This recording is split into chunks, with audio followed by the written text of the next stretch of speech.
بزم معشوقیہ کے زیر اہتمام عرس جاگیر ورنگل میں جلسے فیضان غوث الورا کانفرنس کا حضرت سید شاہ جمال الدین احمد قادری الجیلانی المعروف خالد پاشا فرزند سید شاہ محمد علی مرتضی قادری الجیلانی سجادہ نشین معشوق ربانی عرس جاگیر ورنگل کی صدارت میں انعقاد عمل میں آیا، جبکہ حضرت سید شاہ محی الدین احمد بختیار قادری الجیلانی المعروف حسیب پاشا جانشین سجادہ نے پروگرام کی نگرانی کی۔ اس موقع پر حضرت علامہ مولانا سید شاہ عزیز اللہ قادری شیخ المعقولات جامع نظامیہ، حضرت مولانا حافظ سید شاہ کلیم اللہ حسینی المعروف کاشف پاشا سجادہ نشین،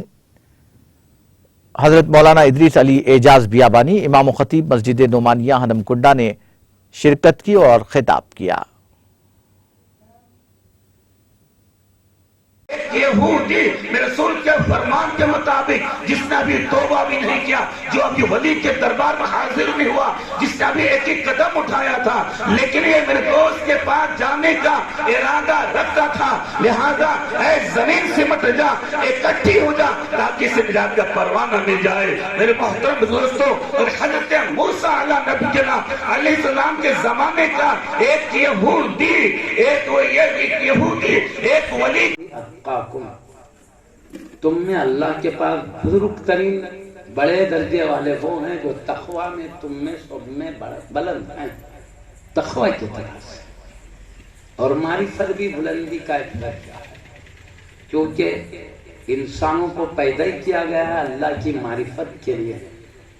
اصل مقصود ہی معرفت الہی ہے۔ آیت کریمہ میں اللہ پاک ارشاد فرماتا ہے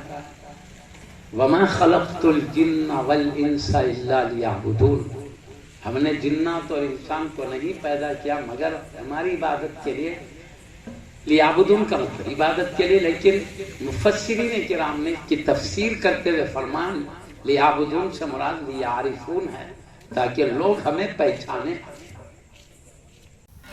ناظرین، ہمارے ٹی ٹی وی نیوز کو سبسکرائب کریے، بیل آئیکن کو پریس کریے، شیئر کریے اور لائک کرنا نہ بھولیں، اور کسی ایڈورٹائزمنٹ سے متعلق جانکاری کے لیے ہمارے اس نمبر پر کانٹیکٹ کیجیے۔ ہمارا نمبر ہے 9550102020۔